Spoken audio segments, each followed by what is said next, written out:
Colonialism. Definition: a practice of domination, which involves the control by one power over a dependent area or people. How does one colonize? What is its purpose? Establishing colonies. Generally, people colonize for economic and geopolitical dominance. History. The first well-known colonizers included the Romans, Egyptians, Greeks, etc. They did so by extending their borders into surrounding and non-contiguous areas at around 1550 BC. The colonialism most of us know of began during the Age of Discovery, which begins in the 15th century. By that time, the Portuguese were looking for new territories and civilizations outside of Europe. In 1415, the Portuguese conquered Ceuta, a North African coastal city. As time went on, the Portuguese captured more and more territories like Madeira and Cape Verde. Sometime later, the Spaniards decided to follow suit. After Christopher Columbus landed in the Bahamas instead of Asia, the rivalry for new territories between Spain and Portugal, as well as other foreign powers who were seeking to expand their territories outside of Europe, had begun. Despite this, most colonies had started to gain independence during the 17th to 18th century, the most notable colony being the territory that is known today as the USA in 1776. Starting in the 1880s, European colonists mainly focused on African colonies for resource exploitation, until an international period of decolonization in 1914 which challenged all of them till 1975. Impacts of colonialism. Development of trade routes. Military innovation. A multitude of new tactics were invented. The phalanx formation, inventions, and discoveries of new weaponry like gunpowder aided the Spanish against the Aztecs in their conquest. Introduction of diseases. Measles, smallpox, malaria, etc. wiped out many indigenous people in colonies because of how foreign these diseases are to them. Smallpox killed 50% of native Australians in the early years of British colonization. Response to pandemics. Various colonial governments launched vaccination programs in their colonies to combat the skyrocketing mortality rates. The Bahamas Expedition in 1803. Slavery. Vast amounts of slaves from Africa were sailed to Europe. This aided the colonial masters in their bid to colonize Africa and in subsequent resource exploitation, which they institutionalized under their imperial governance. Post-independence territorial disputes. Borders drawn by European colonists defied the existing boundaries of native populations that had previously interacted little with one another, whilst ignoring native political and cultural animosities. In addition, native populations were often relocated at the will of the colonial administrators. Aftermath.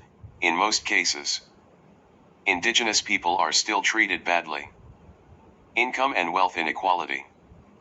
Weak governmental infrastructure. Conflicts, territorial, religious, etc. Summary. Colonialism can be defined as a practice of domination which involves the control of one power over a dependent area or people, usually with the establishment of colonies with the aimed goal to achieve economic and geopolitical dominance. Ranging from the Romans to the British, humans have conquered one another since ancient times. Though this does bring some benefits, they are usually outweighed by the harms and the lingering effects that former colonies such as India and Pakistan face today. Ode to Joy. Introduction. Ode to Joy is a poem written by Friedrich Schiller in 1785 and revised in 1803. It was popular for being adapted in Beethoven's Symphony No. 9 in D minor, a choral symphony composed between 1822 and 1824. First performed in Vienna on May 7, 1824, the symphony is regarded as Beethoven's greatest work with huge impacts on the classical music world.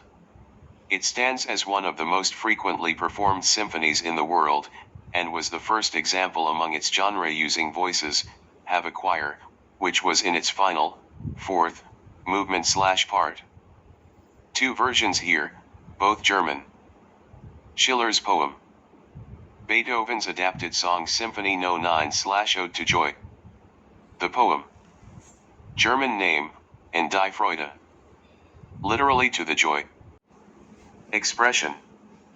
Yearning for equality, fraternity, and freedom. New thinking before the French Revolution. Author, Friedrich Schiller. Career, German poet, playwright, and historian. Grew up in a very religious Protestant family. Spent much of his youth studying the Bible. Written date, summer of 1785. Published date, 1786. Place, Thalia. Slightly revised version. 1808. Change 2 lines of the first. Remove the last stanza. The song, Symphony No. 9. Song in D minor. Choral symphony. For large orchestras. Symbolize, freedom, hope, peace, and unity. Typically romantic ideal of a society with bonds of joy and universal friendship. Expresses the human will for freedom, like French Revolution. Author, Ludwig van Beethoven. December 16, 1770 to March 26, 1827. Career, great composer. Life. Grew up in a musical family. Very talented since young. Taught royal families in classical music. Became a deaf musician. Date composed, 1822 to 1824. First performed, Vienna, May 7, 1824. Features. Was adapted from the Ode to Joy poem plus additional text written by Beethoven. Made when Beethoven was deaf. At performance, can't hear audience clapping. Had to even throw flowers to let him know they applause. One of Beethoven's greatest work. Frequently performed symphony. First orchestra using voices in a symphony. Finale, fourth, movement/part have a bunch of singers to sing it. Stood out. During era when music primarily created for the church/aristocracy. But this music spoke of universal brotherhood and joy of love. Timeless value. Impact. Changed the face of classical music. Strongly resonate among public. One of the most frequently performed symphonies in the world. Uses of the song. 1972, Council of Europe made Beethoven's Ode to Joy its official anthem. 1985, the European Union also made it its official anthem. WW1, German prisoners held captive by Japan introduced the song to their captors. A lot of influence in Japan. BC Japanese tradition to perform the song at year-end. English churches, hymn joyful, joyful we adore thee. Set and sung to the song's melody. Used in many ceremonies and celebrations. Commemorate the fall of the Berlin Wall. Used in opening ceremony of 1998 Winter Olympics, Nagano, Japan. Used in mainstream pop culture. Pomp and circumstance. Introduction. More specifically, Pomp and Circumstance Military Marches is a series of 5 or 6 marches for orchestra composed by Sir Edward Elgar. The first 4 were published between 1901 and 1907, when Elgar was in his 40s. The 5th was published in 1930, a few years before his death. Each march was dedicated to different figures and his own friends. The work was known for being played in English ceremonies, patriotic, and American graduation ceremonies. Virtually every university played this, a notable version being The Land of Hope and Glory. This is because of its stirring, emotional and patriotic sounding tunes. Some definitions of this title. Most probably invented by William Shakespeare. First used by Shakespeare in his play Othello. Pride, pomp, and circumstance of glorious war. Meaning number 1. Describes a ceremony of grandeur, a very formal celebration. Meaning number 2. The song we gonna look at here. Meaning number 3. In U.S., refers to graduation ceremonies from high school or university. Why? BCS musical work Edward Elgar's Land of Hope and Glory from this song, March number 1, is played at most graduation ceremonies in the US. Popular patriotic British song. Written in 1902. First played at a graduation ceremony in Yale in 1905. Meaning number 4. Used as an idiom, making a fuss. March. Musical genre. A piece of music with a strong regular rhythm. Written for marching or performed by military band. Instruments. Various drums, especially snare drum. Horns. 5. Woodwind instruments. Brass instruments. Often important for ceremonial occasions. Author, Sir Edward Elgar. Born, June 2, 1857 to February 23, 1934. Place, Broadheath, Worcestershire, England. Career, English composer.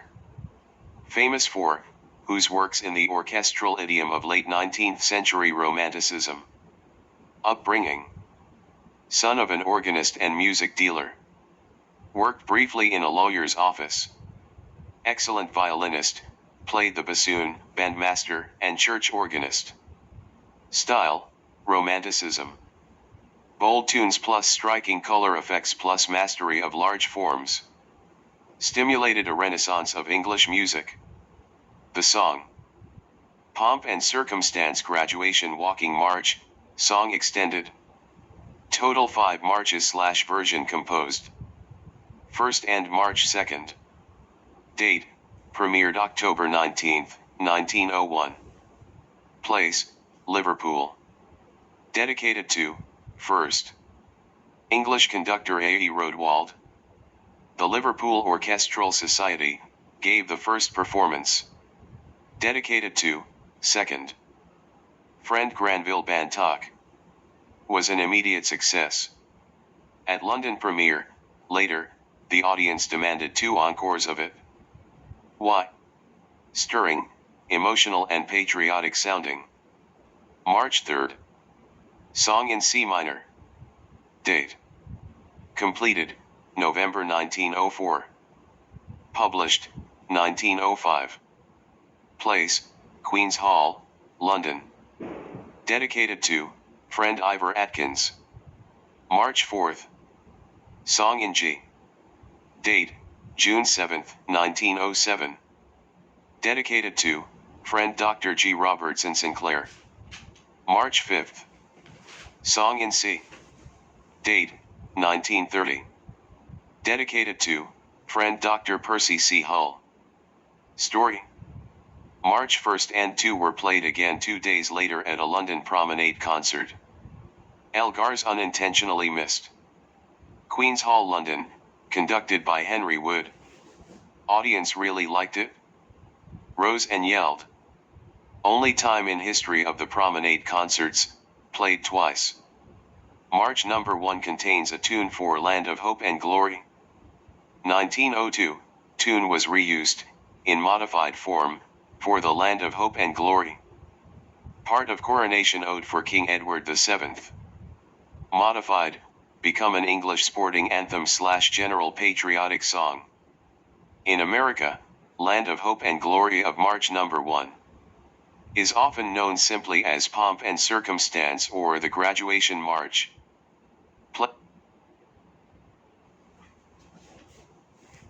Played at almost all high school and most college graduation ceremonies. First played at Yale University. Repurposing of music, classical, on media. Introduction. This research is about how classical music has found new homes in the modern world through various mediums, including experience becoming trendy on TikTok, used in film scores, sampled in new pop songs, used in video games, etc.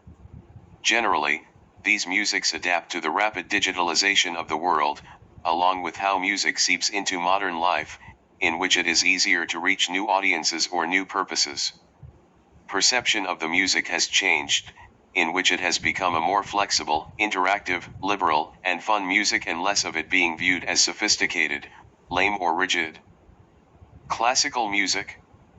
Written during the late 18th, early 19th centuries.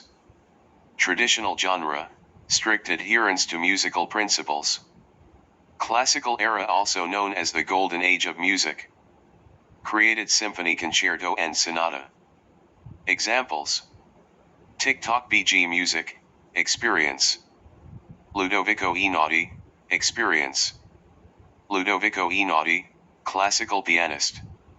2013 track Experience, popular. Made popular BCS of online trend. Very popular everywhere. One of TikTok's biggest composers. Highest streaming classical pianist. Users, created videos synchronized to the music. How? What type? Actions showing empathy, sympathy, sad stuff. Or dramatic ones like beautiful scenes/attractions. Creating beautiful art. His music. Minimalist and meditative, repeating cycles of broken chords plus simple, pretty melody in the treble. A bit melancholic. His reaction. Happy 'cause everyone like it? Hold concerts, live streams. Conclusion, example of when TikTok managed to repurpose classical music as a trendy yet silent BG music due to its emotional attractiveness. TikTok is a trend machine, able to make any songs popular if it hits the emotions of people just right. Directly equals good landscape for classical music. Film scores, inspiration from old music. Used extensively in film scores. Example, composers like Hans Zimmer and John Williams. Use classical pieces as inspiration. The famous Dies Irae from Mozart's Requiem, used in films. Example: The Shining, The Lion King, The King's Speech.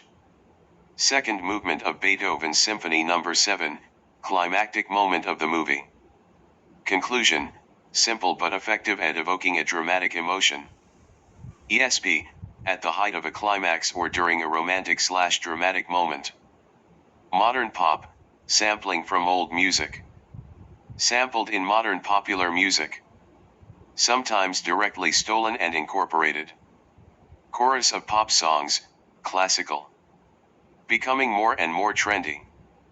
Example, artists incorporate classical pieces into their songs like Lady Gaga, Baroque themes. Kanye West and Drake. Clean Bandit, Mozart. Impact. Allow classical music to reach new audiences. Help introduce people to classical music.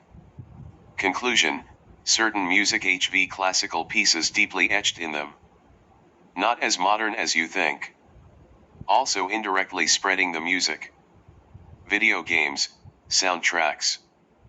Video game composers inspired by classical music incorporated into their scores. Sometimes twist a little before making a new track. Example: Final Fantasy, The Elder Scrolls, Resident Evil, Beethoven pieces. BioShock, Mozart's Requiem. Impact, introduce classical pieces to a new generation of listeners, especially young people. Since young people play video games a lot, resonate a lot. Exposure, happy face, equals more people like classical music. How classical music perception changed.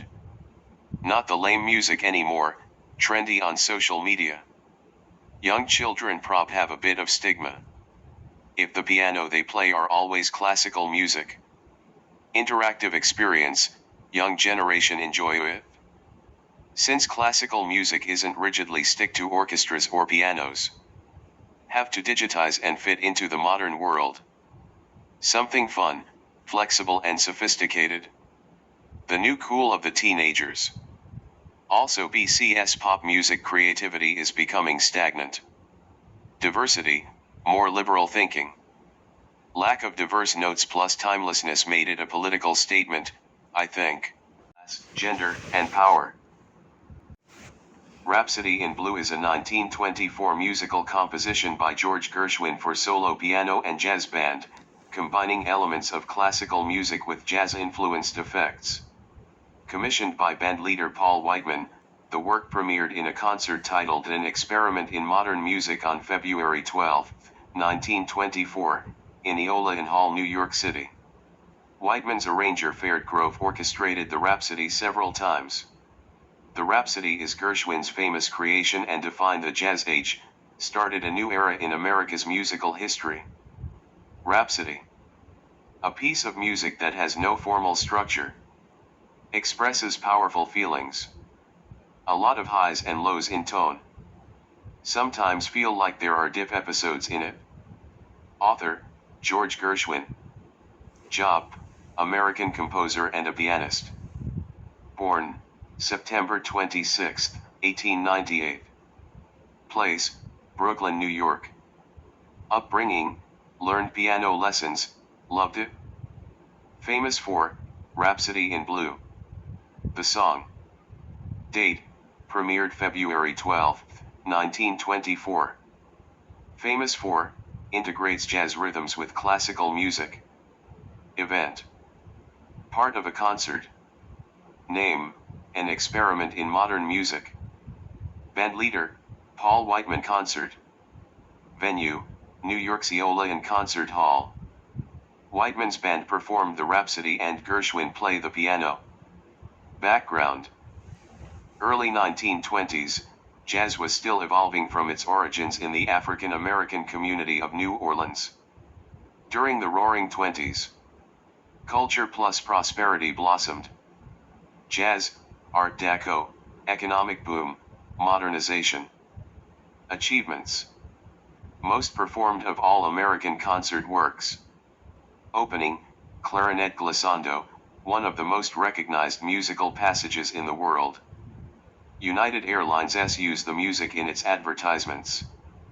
Popularity. Version. Content. Faird Grove's improvisation, most popular. Heard at the premiere and in most orchestral performances. He filled in many of the distinctive timbres and colors in the piece. Name. Original title, American Rhapsody. But suggest changing to Rhapsody in Blue. Inspired by Whistler's paintings. Nocturne in Blue and Green of the Thames at Chelsea. Reflects the European and American influences. Origin story. Gershwin completely forgot. Whiteman hired him for the upcoming concert in New York. To write a piece for it. Gershwin's brother Ira read in a newspaper that Whiteman would soon lead his musicians in a concert of works by Victor Herbert, Irving Berlin, and George Gershwin. Gershwin piece, a jazz concerto. Ira asked his brother about it. Gershwin was shocked. Remembered talking with Whiteman about a concerto. But DK that it was expected for performance concert. Gershwin had only 5 weeks left before the premiere. Began composing the new concerto immediately. Had another musical comedy, Sweet Little Devil, very rush. Traveled to Boston for the concert. Main theme of Rhapsody in Blue actually written on the train from New York. The composer claimed he inspired by the sounds. Oh wow, suddenly can visualize the entire song. Gershwin sketched out the ensemble parts of the piece at the piano. Handed over the score to Faird Grove, Whiteman's arranger, who orchestrated it. Ready in time, but the solo piano part was not yet on paper. Gershwin played it impromptu from memory. Concert was a triumph, become American classic. Influence. Embodied the Jazz Age. The youthful plus playful mood. Influenced a number of composers. Sampled in Red Velvet's Birthday. And prob a bunch of other composers with their albums. Why unique? X. Class wars, political corruption, and racial tension. Productive energy of commerce and a sense of booming prosperity. Optimism, represent a mythical utopia many New Yorkers wanted. Memorable and instantly recognizable tunes. Brilliant transitions. Petra the Lost City. Summary. Rose City / Lost City. A historic and archaeological city. Was a flourishing city, but after Romans took over it was bad. So out of business that it was forgotten. Archaeologists discovered a large and previously unknown monumental structure buried beneath the sands of Petra. Uncovered just 15% of the city, the 85% is still underground and untouched. Petra. Where? Located at southern Jordan. Surrounded by mountains. When? Been inhabited from as early as 7000 BC. 1st century BC, 106 AD. When the Nabateans was conquered by Romans. Who found it? A Swiss explorer in 1812. Johann Ludwig Burckhardt. People who live there. The Nabateans. They called it Rak Mua. The Nabateans have been in Petra since at least 312 BC. Who built it? It was built by the Bedouin tribes who settled in this place during the early antiquity. They carved into the sandstone cliffs. It took 500 years. What is the purpose of building this? Capital city for the Nabateans. Major regional trading hub. Petra became the focus of their wealth. History. Once a thriving trading center and the capital of the Nabatean Empire between 400 BC and AD 106. The PPL there were particularly skillful in harvesting rainwater, agriculture, and stone carving. Unlike their enemies, the Nabateans lived in the barren deserts and were able to repel attacks by taking advantage of the area's mountainous terrain. Famous for its rock-cut architecture and water conduit system. Petra fell to the Romans, who annexed Nabatea and renamed it as Arabia Petrea. Once Rome formally took possession of Petra in AD 106, its importance in international trade began to fade. Romans built a lot of churches. What had been through? From 106 AD, the decay of the city continued. Made by earthquakes. The rise of sea trade routes, Petra had no business. Petra reached its lowest around AD 700. In 363, an earthquake destroyed many buildings and crippled the vital water management system. Desk, inside the city. Access to the city is through a 1.2 kilometer long valley. Called the Syke. Leads to the Hasna. Water control. Nabateans controlled the water supply that led to the rise of the desert city, creating an artificial oasis. Oasis is like a dam. The area is visited by flash floods. But it was controlled by the use of dams, cisterns, and water conduits. These innovations stored water for prolonged periods of drought and enabled the city to prosper. Discovery. Numerous scrolls in Greek, Byzantine period, were discovered in an excavated church in Petra. Still analyzing the scrolls. Blends of Nabatean and Greco-Roman architectural styles in the city's tombs, many of which were looted by thieves and their treasures thus lost. The site suffers from a host of threats. Collapse of ancient structures. Erosion from flooding. Last December 2022 had a heavy flooding. Improper rainwater drainage. Why is it named Petra, Lost City? It sat uninhabited for over 5 centuries until rediscovered by a Swiss explorer in 1812. How is it discovered? Petra is also called the Rose City due to the color of its rocks, which take on a red-pink hue at sunset and sunrise. Summary. Charlotte Corday assassinated Jean-Paul Marat on July 13, 1793 as she blamed him for the September massacre. Charlotte was a Girondin sympathizer, right-wing, who wanted less violence, whereas Marat was a Jacobin/Montagnards that believed the only way the revolution would survive was by executing anyone who opposed it. After the assassination, Marat gained martyr status, person killed BC religious belief, and Charlotte was guillotined. About the assassination. Marat and Charlotte. Jean-Paul Marat. Montagnard and Jacobin. more violent approach to his enemies. Charlotte, Girondin sympathizer, wanted more peaceful approach to the revolution. When did it happen? July 13, 1793, during the French Revolution. What happened? Marat was stabbed to death by Charlotte Corday, a Girondin, political enemy of Marat, a Montagnard. How did it happen? She arrived to Marat's flat under the guise of having news of Girondin activity in Normandy, and Jean-Paul's wife led her into his medicinal bathing chambers, for Marat suffered from a rare skin disease. Promising either to divulge the names of traitors of the revolution or to plead for the lives of her Girondin acquaintances. Ditched her facade after he confirmed his violent intention for the Girondins, driving a dagger into his chest. Political parties involved. Montagnards and Jacobins, politically affiliated. What did they support? Radicalism, left-wing/progressive party. Believed only way the revolution would survive invasion and civil war was through terrorizing and executing those opposed to it. Responded strongly to demands from sans-culottes, working class. Who were their members? Middle class. Who do they represent? Paris vs Girondins. What did they support?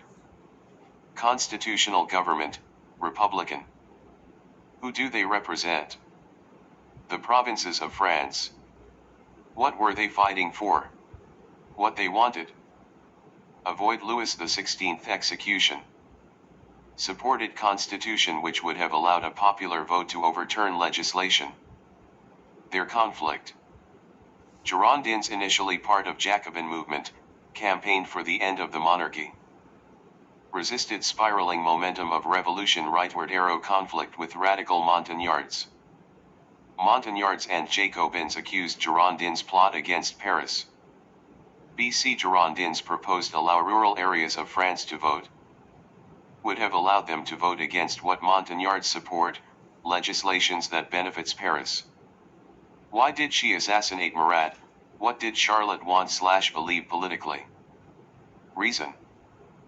Thought Marat's advocacy for violent measures against his enemies of the revolution, rightward arrow, contribute to radicalization and violence of French Revolution. Wanted weaken the power of the Jacobins and Montagnards. Promote more moderate and peaceful approach to politics.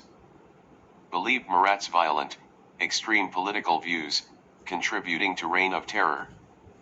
Only way to save revolution, rightward arrow, prevent reign of terror from being too excessive, rightward arrow, was to kill Marat.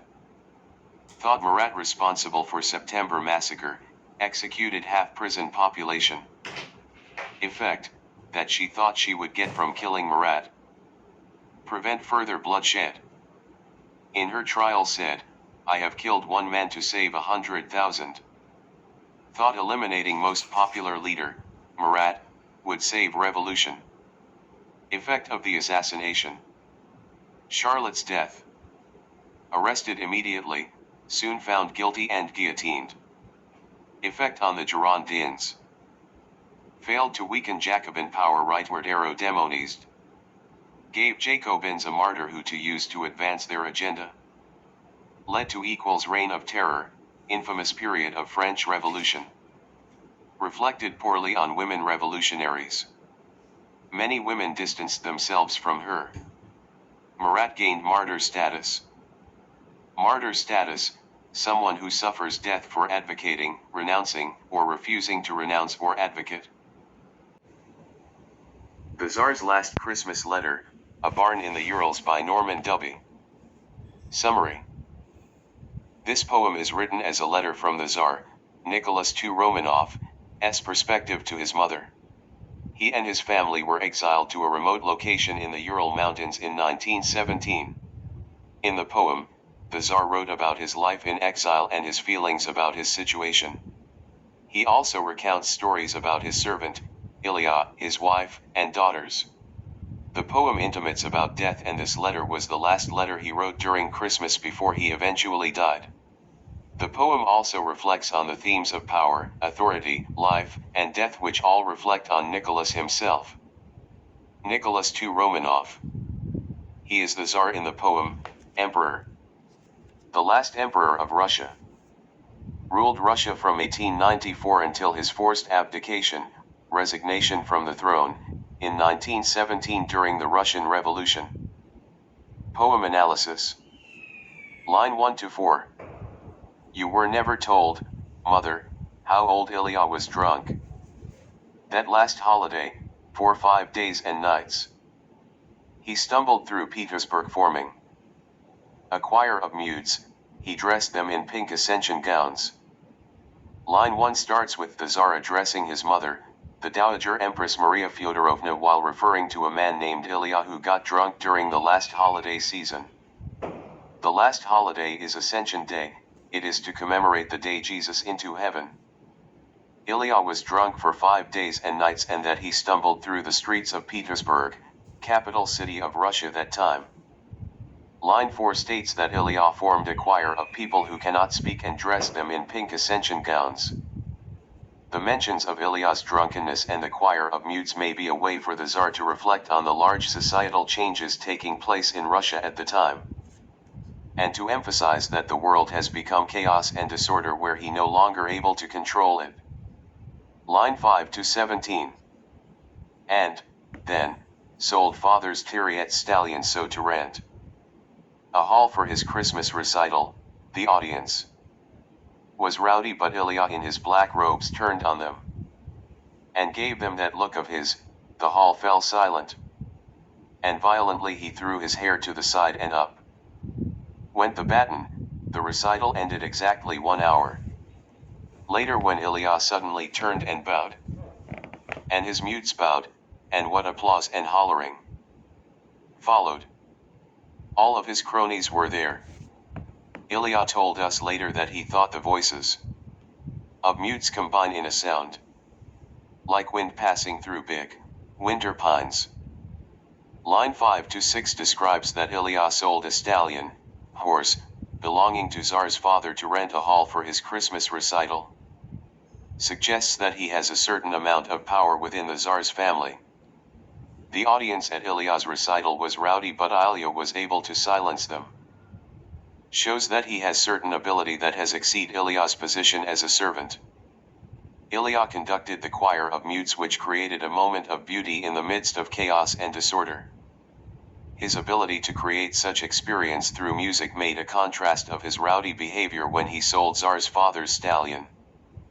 Line 18-23. Mother, if for no other reason I regret the war with Japan, for, you must now be told. It took the servant, Ilya, from us. It was confirmed. He would sit on the rocks by the water and with his stiletto open clams and pop the raw meats into his mouth and drool and laugh at us children. The Tsar regrets the Russia's war with Japan. Not because of the many lives were lost, but because Ilya was lost to the family. It took the servant, Ilya, from us. It was confirmed. Ilya was confirmed to have been taken away or killed during the war. In line 21-23, the Tsar suggests that Ilya is not just a servant, but also a friend and companion to Tsar's family. Line 24-40. We hear guns often, now, down near the village. Don't think me a coward, mother, but it is comfortable. Now that I am no longer Tsar, I can take pleasure from just a cup of clear water. I hear Ilya's choir often. I teach the children about decreasing fractions, that is a lesson best taught by the father. Alexandra conducts the French and singing lessons. Mother, we are again a physical couple. I brush out her hair for her at night. She thinks that we'll be rowing outside Geneva by the spring. I hope she won't be disappointed. Yesterday morning, while bread was frying in one corner, she in another washed all of her legs right in front of the children. I think we became sad at her beauty. She has a purple bruise on an ankle. Like Ilya, I made her chew on mint. In the first few lines, the Tsar mentions hearing guns near the village, which suggests that violence and conflicts were still happening. Despite this, he notes that he finds comfort in the simple pleasures of life after he was no longer being a Tsar. On March 3, 1917, the Tsar passed the throne to his younger brother, the Grand Duke Mikhail Alexandrovich. He also mentions teaching the children about maths and spending moments with his wife, Alexandra. In one corner, she in another washed all of her legs. We became sad at her beauty. Means that they were aware of their life has changed and they are no longer able to live in the luxury and must now live a simple life in exile. Shows a contrast between Nicholas' life of luxury and his current lifestyle. Like Ilya, I made her chew on mint. Nicholas used this as a metaphor or symbol for the relationship between him and his wife. Just as Ilya made the children chew on mint to cleanse their breath after eating the clams, line 21 to 22, the Tsar is trying to cleanse or refresh his relationship with his wife, Alexandra. Both of them had been estranged for a time because of Alexandra's religious obsessions, but they were now reunited. So, Nicholas wanted to them to forget about the past and start a new life in their exile. Line 41 to 50. Our Christmas will be in this excellent barn. The guards flirt with your granddaughters and I see nothing wrong with it. Your little one, who is now a woman, made one soldier pose for her. She did him in charcoal, but as a bold nude. He was such an obvious virgin about it, he was wonderful. Today, that same young man found us an enormous azure and pearl samovar. Once, he called me great father and got confused. He refused to let me touch him. The poet started off by saying that they were forced to spend Christmas in a barn. The guard's behavior, starting from line 42, suggests a lack of respect for the family's privacy and dignity. Nicholas seems to be undisturbed by this, indicating that his perspective on life has shifted significantly since the family's downfall. Found us an enormous azure vase, he called me great father. These two phrases shows that Nicholas and his family still remain some respect and loyalty from some of the soldiers. Line 51 to 60. I know they keep your letters from us. But, mother, the day they finally put them in my hands, I'll know that possessing them I am condemned. And possibly even my wife, and my children.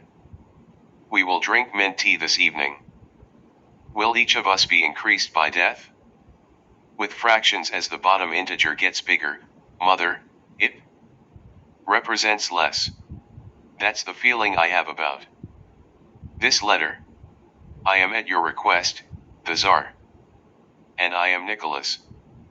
Nicholas expresses his fear that when the soldiers give him letters from his mother, which he knows that they have been keeping it to wait until the right time to give him, it's a sign that he and his family will be executed soon.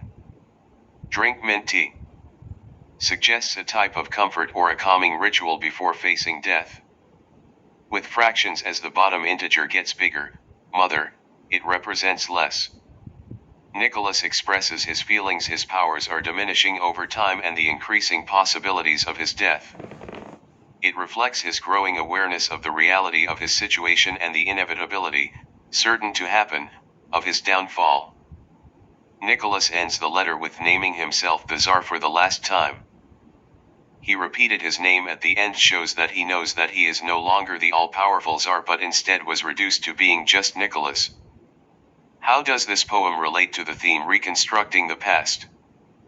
The poem presents a glimpse into the past, specifically the last Christmas of the Nicholas and his family before they were exiled and got executed. The poem uses vivid imagery and details to reconstruct the scene and provide insight into the emotions and thoughts of the characters.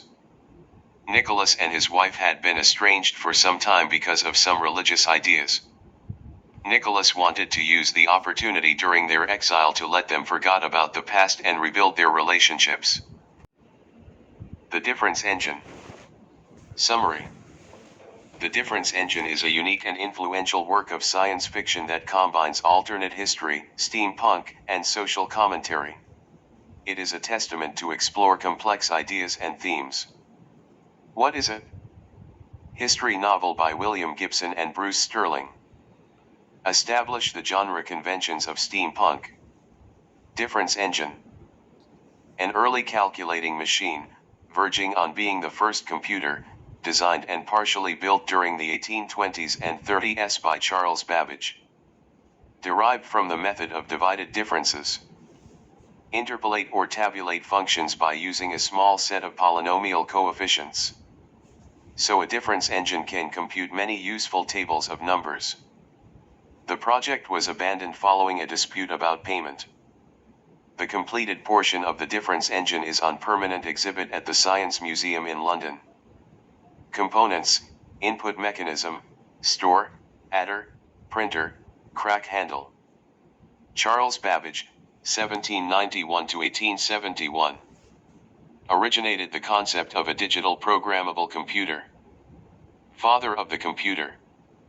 Education Center, Peterhouse, Cambridge. Was a mathematician, philosopher's analysis, mechanical engineer, and computer proto-scientist. What is Charles Babbage best known for? The calculating engines, most celebrated icons in the prehistory of computing. Babbage's difference engine number 1 was the first successful automatic calculator. Remains one of the finest examples of precision engineering of the time. Babbage created the more complex analytical machine. How does it work? The difference engine had storage data could be held temporarily for later processing. It was designed to stamp its output into soft metal, which would later be used to produce a printing plate. It eliminates the need for multiplication and division, and allows the values of a polynomial to be calculated using simple addition only. Main purpose. Babbage noticed a high rate of errors made by people calculating tables. Babbage calculated the tables mechanically in order to eliminate all human error. He started in 1822 with what he called a difference engine, which aimed to calculate the values of polynomial functions. Babbage's differential engine was created to calculate a series of values automatically. Through the use of the finite difference method, he was able to avoid any multiplication and division. Fun fact: London Science Museum's replica of the differential engine built from Babbage's design. The first differential engine required around 25,000 parts, weighed 15 tons and stood 8 feet tall. Babbage then designed differential engine No. 2, an improved version.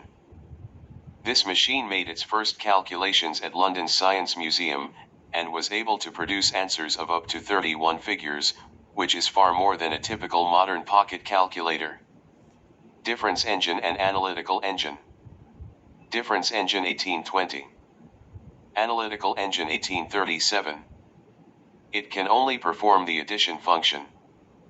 It can perform addition, subtraction, multiplication, and division. It includes the material expression of any indefinite function. It is a type of automatic mechanical digital computer.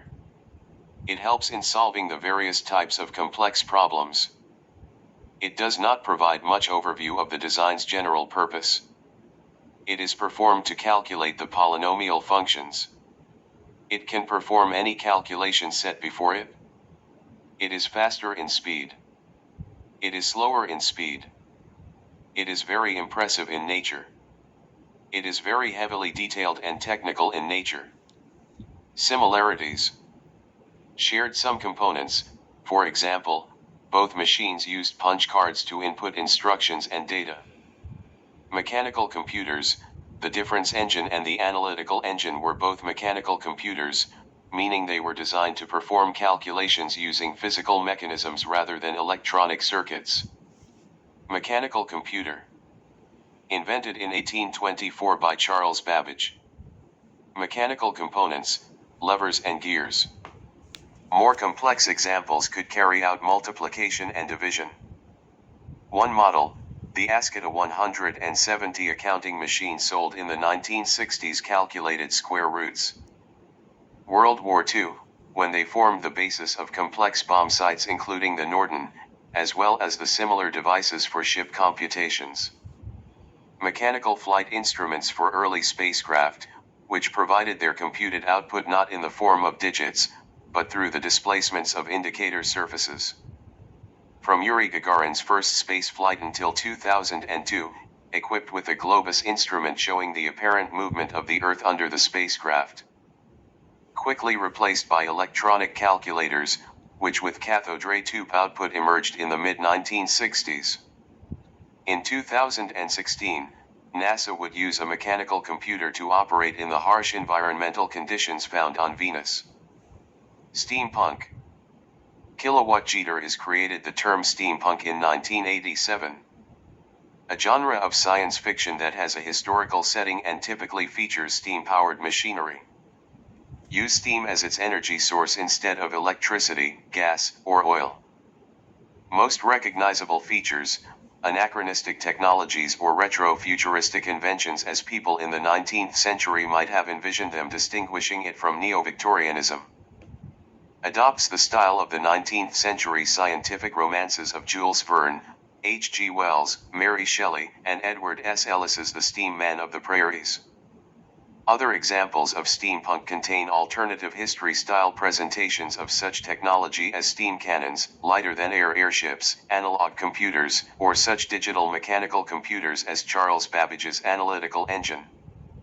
Impacted popular culture, literature, film and TV, fashion, games, and music. Impacts of technology on British. Positive impacts on Britain. Industrial Revolution, 18th century. Advancements in manufacturing, transportation, and agriculture. Increased production and efficiency. Economic growth and improved standards of living. Communications. The development of the telegraph, telephone, and radio. Faster and more efficient communication across Britain and the world. This facilitated commerce, trade, and cultural exchange. British military operations and diplomacy. Transportation. The development of the steam engine. Automobiles and aeroplanes, revolutionized transportation in Britain. This led to faster travel times, increased trade and commerce, and improved access to resources and markets. Computing. Computing revolution. Early computers like the Colossus and the Manchester Mark I. British companies like ARM and Imagination Technologies. Development of computer hardware and software. Medicine. Development of antibiotics to the use of MRI machines and robotic surgery. Improved health outcomes and increased life expectancy for people in Britain and around the world. Negative impacts of technology in Britain. Job displacement. Many jobs in Britain have been replaced by automation and machines. This has led to unemployment and economic inequality, particularly among lower-skilled workers. Cybersecurity threats. As more and more of our personal and financial information is stored online, cybersecurity threats have become a growing concern in Britain. Cyber attacks can cause significant damage to businesses and individuals, and can compromise the security of the country as a whole. Social isolation. Made it easier for people to become isolated from their communities and social networks. This can lead to loneliness and mental health issues. Digital divide. Not everyone in Britain has equal access to technology. Digital divide between those who have access to the latest technology and those who do not.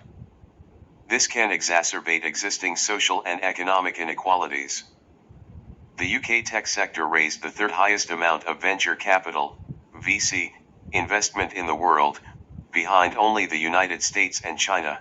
Investment in deep technologies, such as AI, blockchain, and quantum computing have risen, and the UK's relative attractiveness for investment improved. New technology was expensive, so the merchants and industrialists were cautious about using it. The machines often went out of order and repair was costly. The machines were not as effective as their inventors and manufacturers claimed. The rise of the machine economy risks social disruption by widening the gap between rich and poor in Britain. On Shakespeare. 1630. Summary. The poem begins with the speaker asking why Shakespeare would ever have a need for his bones to be entombed in a pyramid-like structure. His legacy extends far beyond the physical. Milton is hoping to draw attention to the fact that physical structures and physical emblems of appreciation are not enough to remember Shakespeare by. Purpose of writing this poem. The poem is also a defense of Shakespeare against critics who had attacked his work for being crude or lacking in artistic merit. Milton argues that Shakespeare's greatness lies in his ability to speak directly to the heart and soul of the people, and that his work is a reflection of the universal human experience. Overall, the purpose of On Shakespeare. 1630 is to honor Shakespeare's legacy and to assert his place as a literary giant in English literature. Milton's poem helped to solidify Shakespeare's reputation as one of the greatest writers of all time, and it continues to be celebrated as a masterful tribute to the bard. Stanza 1. What needs my Shakespeare for his honored bones? The labor of an age in piled stones. Or that his hallowed relics should be hid under a starry pointing pyramid? Definition. The speaker questions the need for extravagant monuments and tombs to honor Shakespeare's legacy. He asks whoever may be listening to what Shakespeare, now that he is dead, needs with his honored bones. Milton refers to Shakespeare as my Shakespeare. He feels a connection to the writer that he believes will be shared by those who eventually read the text. Milton has a high opinion of Shakespeare. Stanza 2. Dear son of memory, great heir of fame. What need st thou such weak witness of thy name? Thou in our wonder and astonishment hast built thyself a livelong monument. Definition. Hallowed relics under a structure such as a starry pointing pyramid. Milton does not believe Shakespeare would want his earthly remains treated in such a way. His true monument is the work he left behind, in comparison to that his bones, although hallowed to the speaker, are meaningless. He describes Shakespeare as the son of memory and the great heir of fame, indicating that his reputation and contributions to literature are already secure. Leftovers from his important existence are nothing but the offspring of true memory.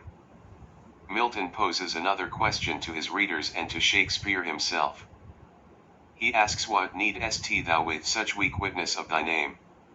As stated previously, he does not see the purpose in creating something physical for, or preserving the physical remnants of, someone as important as Shakespeare. Any witness of this kind would be weak in comparison to his overall legacy. Shakespeare doesn't need physical monuments to preserve his memory. Stanza 3. For whilst to th shame of slow endeavoring art, thy easy numbers flow, and that each heart hath from the leaves of thy unvalued book those Delphic lines with deep impression took. Definition. The speaker refers to the other poets who strive to create work as powerful as Shakespeare's. Slow endeavoring art speaks to the nature of their poetry. It is slow, uninspiring, and to the fact that it doesn't quite reach the level of art. The speaker praises Shakespeare's literary accomplishments and suggests that his works are a monument to himself. He describes Shakespeare's writing as easy numbers that have made a profound impact on readers, inspiring wonder and deep impressions. The speaker suggests that Shakespeare's writing has the power to transform readers, making them marvel with too much conceiving.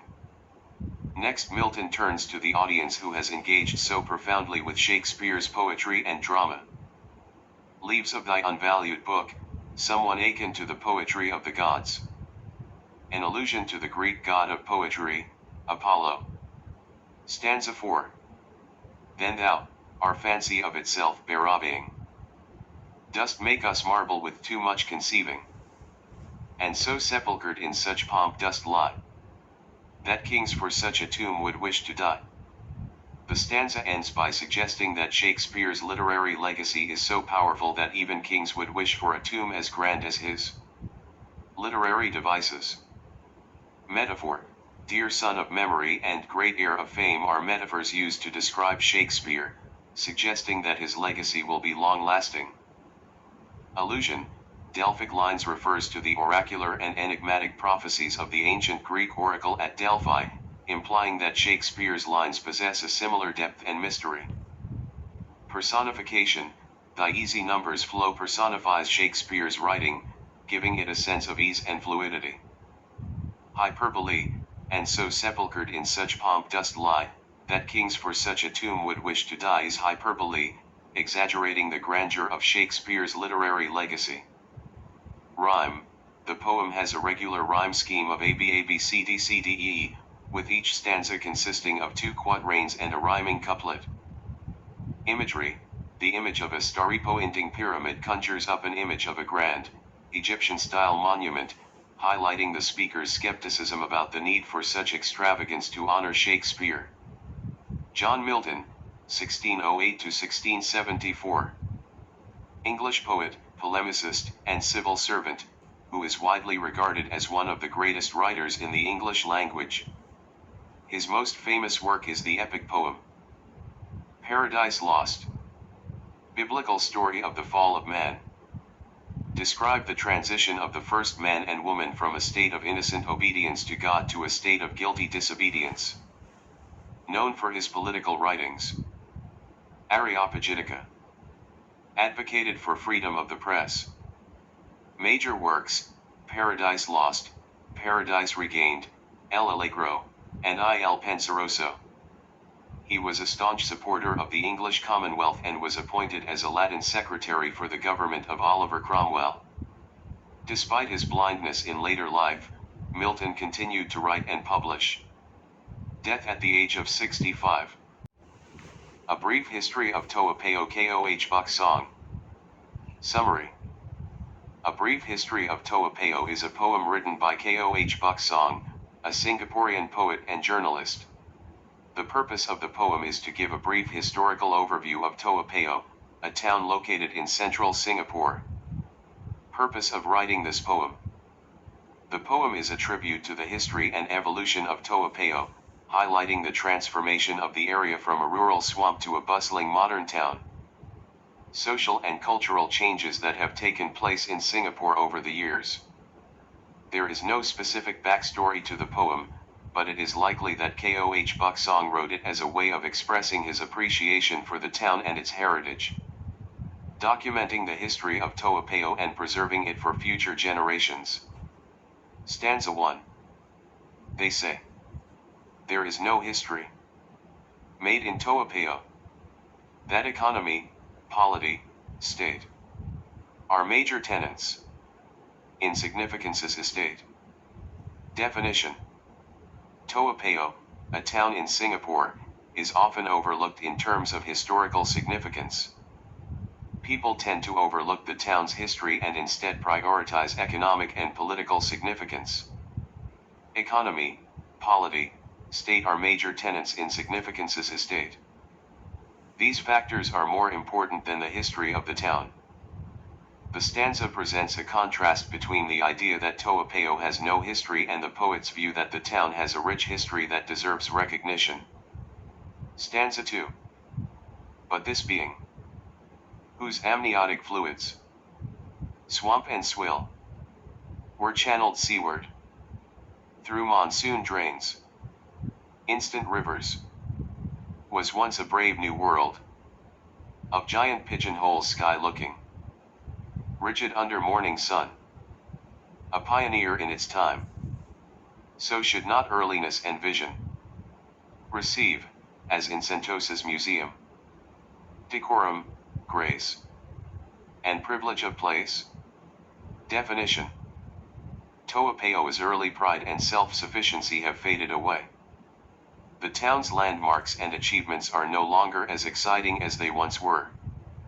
They mention the new towns and satellite cities that have been developed by the children of Toa Payoh, indicating that the town's legacy lives on in some form.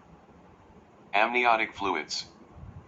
Swamps and swill, breeding grounds for fish, birds, and crustaceans, which were channeled through monsoon drains that gave the appearance of instant rivers. The imagery used in this description presents a vivid picture of the town's birth and growth. Giant pigeonhole sky looking, rigid under morning Sunday. The town's architecture is described as. This imagery paints a picture of the tall, uniform public housing buildings that were constructed in Toa during its early days. The poet implies that these buildings represented a vision of the future and were built with the intent of creating a modern and efficient town. The poet questions why the town's earliness and vision should not receive recognition and preservation similar to that of Sentosa's museum. The line decorum, grace, and privilege of place. Toa history should be treated with respect and given a place of importance, just as Sentosa's museum showcases the history of Singapore. The stanza encourages the reader to recognize and appreciate the significance of Toa history. Stanza 3. The pride and self-sufficiency of early settlers. Eclipsed. Town center, bus terminal, the first SEAP games. The emporium sacks of fragrant rice. Children's playgrounds, the gardens, lake and town. The Queen's Lookout. Excite no more. And the children of Toa are the mothers and fathers of woodlands, Pasir Ris. Distant orbits of the new satellites. This town delivered so fast. Labor pains. Now claim a second strike.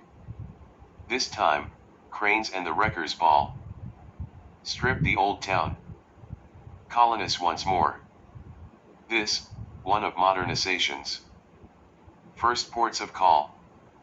Definition. Toa's old buildings and infrastructure are being torn down and replaced with modern developments.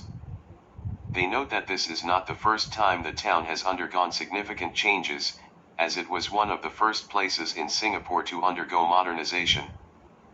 The lines mention several landmarks and activities that were once an integral part of Toa's history, but are now forgotten or no longer exciting. The stanza goes on to describe how the children of Toa have grown up and become the mothers and fathers of other towns like Woodlands and Pasir Ris. This imagery highlights how Toa was once a pioneer town that played a significant role in Singapore's development. The final lines describe how the town is undergoing a second phase of development, with cranes and wrecking balls stripping away the old buildings to make way for new ones. This symbolizes the ongoing process of modernization and development in Singapore, where old buildings are often demolished to make way for new ones. The stanza portrays the town as a victim of modernization, losing its history and heritage in the process. Stanza 4. In our history's eye, growth is so swift. Rebirth also gets short shrift. Definition. The speaker concludes by reflecting on the speed of growth and how it can overshadow the importance of history and rebirth. They suggest that Toa's history and legacy should not be forgotten, even as the town continues to evolve and change. Growth is so swift refers to how quickly society and technology advance, leaving behind what was once considered new and cutting edge. Rebirth also gets short shrift suggests that the process of rejuvenation or revitalization is often overlooked or undervalued in the context of history. Essentially, this stanza highlights the tendency of society to be forward-thinking and how this can lead to forgetting or neglecting the past. Koh Buck Song 1963.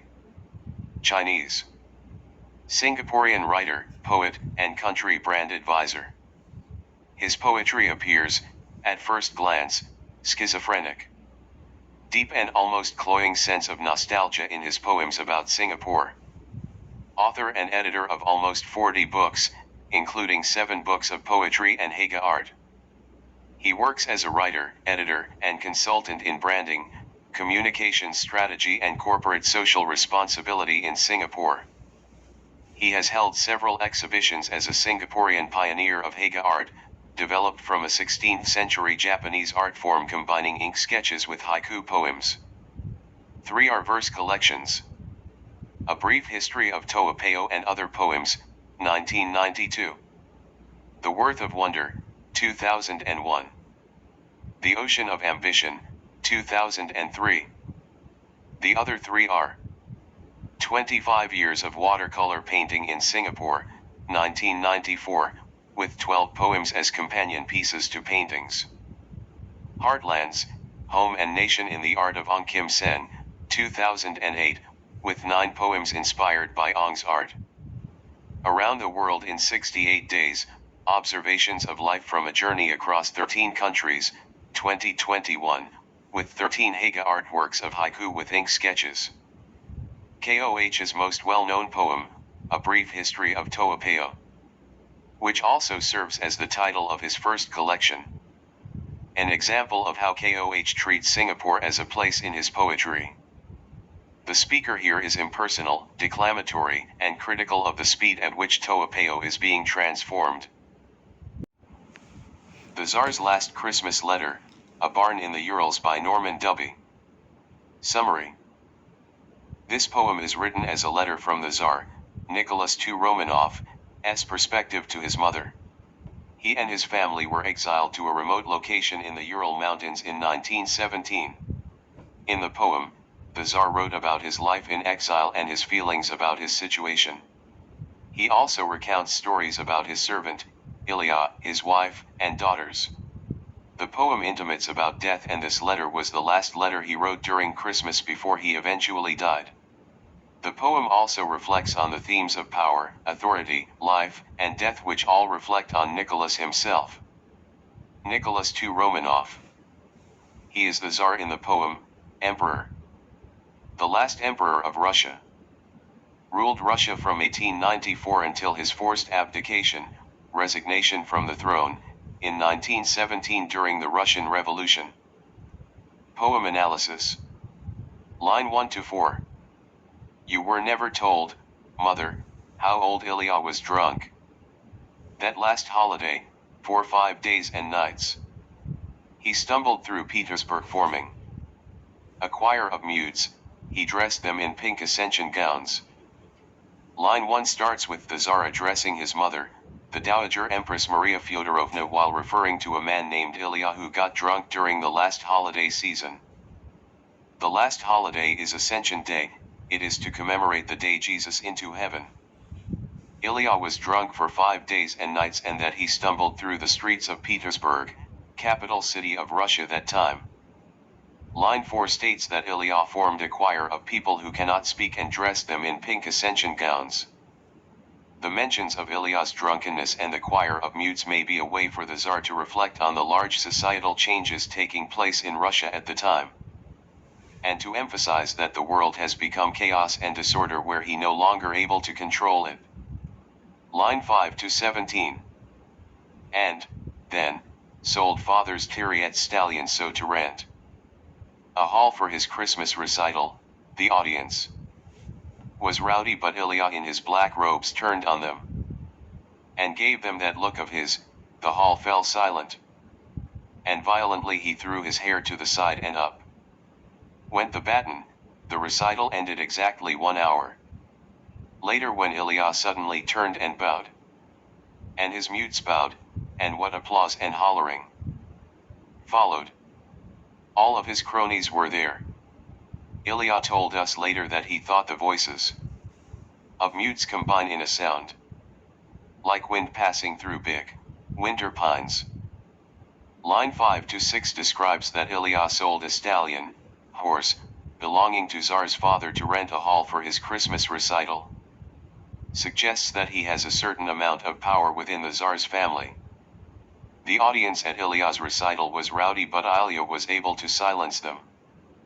Shows that he has certain ability that has exceeded Ilya's position as a servant.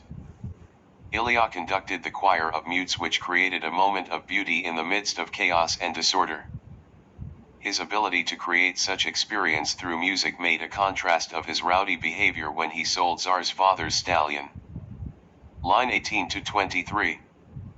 Mother, if for no other reason I regret the war with Japan, for, you must now be told. It took the servant, Ilya, from us. It was confirmed. He would sit on the rocks by the water and with his stiletto open clams and pop the raw meats into his mouth. And drool and laugh at us children. The Tsar regrets the Russia's war with Japan. Not because of the many lives were lost but because Ilya was lost to the family. It took the servant, Ilya, from us. It was confirmed. Ilya was confirmed to have been taken away or killed during the war. In line 21 to 23, the Tsar suggests that Ilya is not just a servant, but also a friend and companion to Tsar's family. Line 24 to 40. We hear guns often, now, down near the village. Don't think me a coward, mother, but it is comfortable. Now that I am no longer Tsar, I can take pleasure from just a cup of clear water. I hear Ilya's choir often. I teach the children about decreasing fractions, that is a lesson best taught by the father. Alexandra conducts the French and singing lessons. Mother, we are again a physical couple. I brush out her hair for her at night. She thinks that we'll be rowing outside Geneva by the spring. I hope she won't be disappointed. Yesterday morning while bread was frying, in one corner, she in another washed all of her legs. Right in front of the children. I think. We became sad at her beauty. She has a purple bruise on an ankle. Like Ilya, I made her chew on mint. In the first few lines, the Tsar mentions hearing guns near the village, which suggests that violence and conflicts were still happening. Despite this, he notes that he finds comfort in the simple pleasures of life after he was no longer being a Tsar. On March 3, 1917, the Tsar passed the throne to his younger brother, the Grand Duke Mikhail Alexandrovich. He also mentions teaching the children about maths and spending moments with his wife, Alexandra. In one corner, she in another washed all of her legs. We became sad at her beauty. Means that they were aware of their life has changed and they are no longer able to live in the luxury and must now live a simple life in exile. Shows a contrast between Nicholas' life of luxury and his current lifestyle. Like Ilya, I made her chew on mint. Nicholas used this as a metaphor or symbol for the relationship between him and his wife. Just as Ilya made the children chew on mint to cleanse their breath after eating the clams, line 21 to 22, the Tsar is trying to cleanse or refresh his relationship with his wife, Alexandra. Both of them had been estranged for a time because of Alexandra's religious obsessions, but they were now reunited. So, Nicholas wanted them to forget about the past and start a new life in their exile. Line 41 to 50. Our Christmas will be in this excellent barn. The guards flirt with your granddaughters and I see nothing wrong with it. Your little one, who is now a woman, made one soldier pose for her. She did him in charcoal, but as a bold nude. He was such an obvious virgin about it, he was wonderful. Today, that same young man found us an enormous azure and pearl samovar. Once, he called me great father and got confused. He refused to let me touch him. The poet started off by saying that they were forced to spend Christmas in a barn. The guard's behavior, starting from line 42, suggests a lack of respect for the family's privacy and dignity. Nicholas seems to be undisturbed by this, indicating that his perspective on life has shifted significantly since the family's downfall. Found us an enormous azure vase, he called me great father. These two phrases shows that Nicholas and his family still remain some respect and loyalty from some of the soldiers. Line 51 to 60. I know they keep your letters from us. But, mother, the day they finally put them in my hands, I'll know that possessing them I am condemned. And possibly even my wife, and my children. We will drink mint tea this evening. Will each of us be increased by death? With fractions as the bottom integer gets bigger, mother, it represents less. That's the feeling I have about this letter. I am at your request, the Tsar. And I am Nicholas. Nicholas expresses his fear that when the soldiers give him letters from his mother, which he knows that they have been keeping it to wait until the right time to give him, it's a sign that he and his family will be executed soon. Drink mint tea. Suggests a type of comfort or a calming ritual before facing death. With fractions as the bottom integer gets bigger, mother, it represents less. Nicholas expresses his feelings his powers are diminishing over time and the increasing possibilities of his death. It reflects his growing awareness of the reality of his situation and the inevitability, certain to happen, of his downfall. Nicholas ends the letter with naming himself the Tsar for the last time. He repeated his name at the end shows that he knows that he is no longer the all-powerful Tsar but instead was reduced to being just Nicholas. How does this poem relate to the theme reconstructing the past? The poem presents a glimpse into the past, specifically the last Christmas of the Nicholas and his family before they were exiled and got executed. The poem uses vivid imagery and details to reconstruct the scene and provide insight into the emotions and thoughts of the characters. Nicholas and his wife had been estranged for some time because of some religious ideas.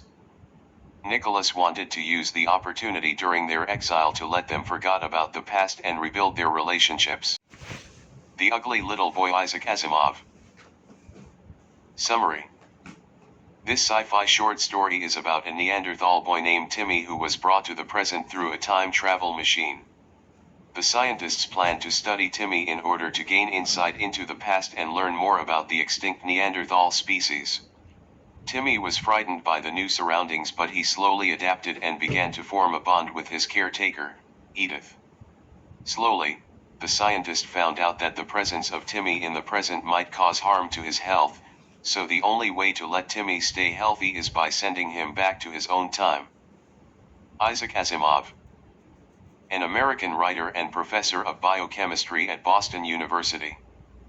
Known as the father of science fiction. One of the big three science fiction writers. Most famous work Foundation series, which won the Hugo Award for Best All-Time Series in 1966. Story plot. A Neanderthal boy from the past was brought to the future by time travel technology as an experiment by Status Inc., a research organization. Due to the vast energy loss and time paradoxes, the boy was kept in a stasis module and cannot be removed by his immediate area. The organization hired Edith Fellows, a children's nurse, to take care of the boy. At first, Edith was disgusted by the child's physical features.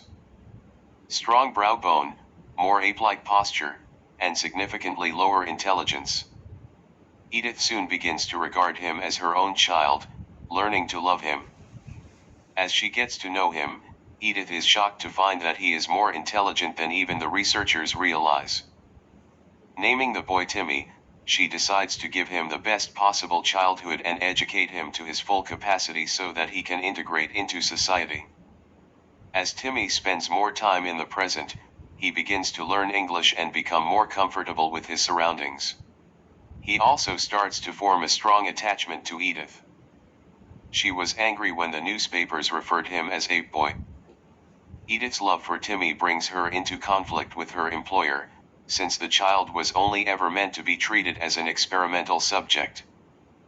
The Stasis Inc. came to the conclusion that his organization has exacted all the knowledge and publicity it can from Timmy and that the time has come to move on to the next project. The company intends to bring forward a peasant from the medieval era and decided to return Timmy back to his own time.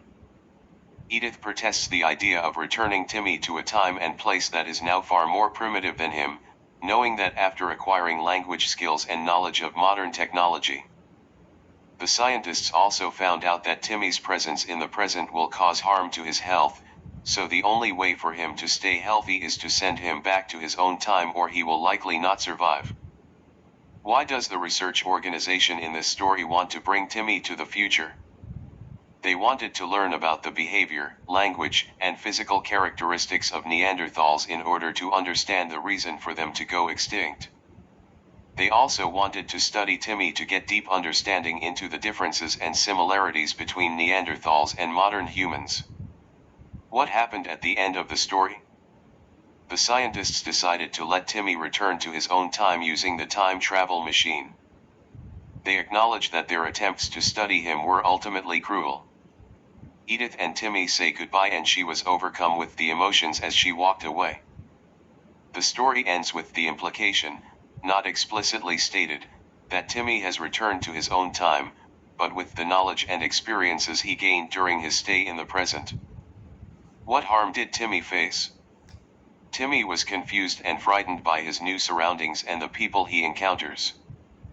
He was unable to communicate with those around him as he had a different language system than modern humans, which caused him to experience a sense of isolation and loneliness. The scientists began their study of Timmy. They subject him to physical examinations, invasive medical procedures, and confinement. Timmy started to become increasingly agitated and distressed.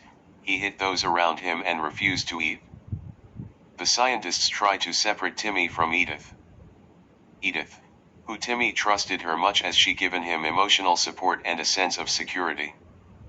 He became even more distressed when he was forced to be brought back to the past, separating with Edith, which lead the scientists to question the morality of their study. Controversies on the story. The great use of money spent and the hard effort in order to bring a Neanderthal child back to life. The idea of bringing a human from the past to the present just for the purpose of scientific research was argued that it is unethical, not morally correct, and not to mention that it has caused harm. Not convincing on the point when the researchers have learned all they could learn from Timmy and then sent him back. Even to the point that Edith has been deciding to follow Timmy back to the prehistoric times. And if she goes back to the era, she might not be able to survive there. Can we bring back Neanderthal species? The idea of cloning a Neanderthal is challenging due to the lack of complete Neanderthal cells. The process of cloning and bringing them back to life is still a long way off due to ethical concerns and technological limitations. Even if it were possible to bring back the Neanderthal species, the resulting offspring would not have the same culture or language as the original Neanderthals. And it is still unclear that whether a Neanderthal would be able to survive in the modern world. The Municipal Gallery revisited by W.B. Yeats. Summary. This poem is about W.B. Yeats writing his reactions on his revisit to the Municipal Art Gallery in Dublin after 30 years. He mentioned one by one the portraits of the great patriots who died in the struggle for freedom of Ireland. The poet also records the events of the Irish national movement and those who took part in it, which makes the whole poem like a picture gallery of the Irish freedom struggle. In the poem, the poet has to accept the fact of the death of his friends and loved ones while having the acknowledgement of himself approaching death. Author W.B. Yeats. An Anglo-Irish. An Irish poet, dramatist, writer, and politician. First Irish writer to receive the Nobel Prize for Literature in 1943. Has great interest in arts. About the poem. Written in 1937. Included in the volume Last Poem. This poem reflects Yeats' deep interest in art, his nostalgia for the past, and his awareness of the transience, lasting for a short time, of human existence. Poem analysis. First stanza. Around me the images of 30 years. An ambush, pilgrims at the waterside. Casement upon trial, half hidden by the bars. Guarded, Griffith staring in hysterical pride. Kevin O'Higgins' countenance that wears a gentle questioning look that cannot hide. A soul incapable of remorse or rest. A revolutionary soldier kneeling to be blessed. The poet begins with broadly describing the paintings around him that portrays the 30 years of Irish history. Casement upon trial, half hidden by the bars, guarded. In the painting, Roger Casement was standing guarded behind the bars in the courtrooms. He was arrested and standing trial because of his seek for the Irish independence in the 1916 Easter Rising. Griffith staring in hysterical pride. In the picture, Arthur Griffith, who founded the Irish political party, Sinn Féin, looking grand in his patriotic pride. Kevin O'Higgins' countenance that wears. In the painting, the questioning look on his face cannot hide the soul incapable of remorse and rest in him. Second stanza. An abbot or archbishop with an upraised hand, blessing the tricolour. This is not, I say, the dead Ireland of my youth, but an Ireland the poets have imagined, terrible and gay. Before a woman's portrait suddenly I stand, beautiful and gentle in her Venetian way. I met her all but 50 years ago, for 20 minutes in some studio. An abbot or archbishop, terrible and gay, suggesting that the Ireland he saw in the painting is different from the Ireland he experienced in his youth. The Ireland of Yeats's youth was under the British colonization where people suffer from conflicts, poverty, and Ireland was under a state of disorder and confusion. The painting depicts a vision of Ireland that is imagined and poetic rather than the reality in Ireland that Yeats experienced. Gay, a sense of joyful and celebratory, suggests that despite the difficulties and challenges faced by the Irish people, there is also a sense of resilience and vitality, being strong, that has sustained them throughout history. Before a woman, studio. It suggests that when Yeats approaches a portrait of a woman, the memory of him and the woman evokes. It is known that this was someone he once loved, named Maud Gonne. Third stanza. Heart smitten with emotion I sink down, my heart recovering with covered eyes. Wherever I had looked upon my permanent or impermanent images. Augusta Gregory's son, her sister's son. Hugh Lane, only begetter of all these. Hazel Lavery living and dying, that tale. As though some ballad singer had sung it all. Heart smitten with emotion I sink down, my heart recovering with covered eyes. This suggests he is taking a moment to reflect on what he had seen and to let his emotions settle down before continuing to look at the art. Covered eyes implies a sense of privacy or inwardness. Suggests that Yeats was shielding himself from the outside world while he processes his thoughts and feelings. Augusta Gregory founded the Abbey Theatre with Yeats. Hugh Lane only begetter. The art collector that contributes much to the gallery. Hazel Lavery, Irish artist and model who posed for several well-known portraits. The story of her life, described as living and dying, that tale / as though some ballad singer had sung it all, has been captured in many portraits hanging in the gallery. Yeats seems to be emphasizing the importance of these portraits as a way of preserving and celebrating the people and stories that have shaped Irish culture over time. Fourth stanza. Mancini's portrait of Augusta Gregory. Greatest since Rembrandt, according to John Synge. A great ebullient portrait certainly. But where is the brush that could show anything of all that pride and that humility? And I am in despair that time may bring approved patterns of women or of men, but not that self-same excellence again. This stanza talks about a painting of Augusta Gregory by Mancini. The portrait was lovely, but it doesn't show him anything about the woman he knew. None of her pride nor her humility are depicted. The poet also expressed his concerns that as time goes on, those who actually knew these people in those portraits will be gone and all will be left are those depictions. Fifth stanza. My medieval knees lack health until they bend. But in that woman, in that household where honor had lived so long, all lacking found. Childless I thought, my children may find here deep-rooted things, but never foresaw its end. And now that end has come I have not wept. No fox can foul the lair the badger swept. The poet kneeled down in front of Lady Gregory's painting. He recalled everything he knew about the woman while she was still alive. She was an honorable and caring person. No fox can foul the lair the badger swept. It means that no fox should dirty a place which the dog has kept clean. Where there is still a sense of security in knowing that the values and traditions of the past cannot be easily corrupted or destroyed. 6th stanza. An image out of Spenser and the Common Tongue. John Synge, I and Augusta Gregory, thought. All that we did, all that we said or sang, must come from contact with the soil. From that contact everything Antaeus-like grew strong. We three alone in modern times had brought everything down to that soul test again. Dream of the noble and the beggar man.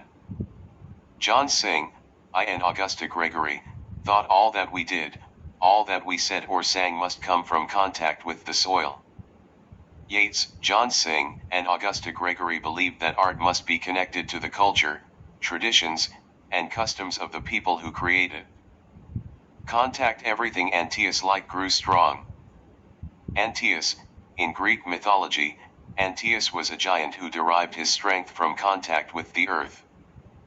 Yeats uses this image to suggest that the strength and vitality of art, like Antaeus, must come from a connection to the land and the people. By emphasizing the importance of this connection, the poet suggests that art has the power to transcend time and space, and to connect people across different eras and cultures. We three alone in modern times had brought everything down to that soul test again. Suggests that the poet, John Synge, and Augusta Gregory were working to revive the traditional Irish artistic practices that has been lost during the English colonization. 7th stanza. And here's John Synge himself, that rooted man. Forgetting human words, a grave deep face. You that would judge me, do not judge alone. This book or that, come to this hallowed place, where my friends' portraits hang and look thereon. Ireland's history in their lineaments trace. Think where man's glory most begins and ends. And say my glory was I had such friends. This stanza starts with John Synge, which the poet describes him as rooted man.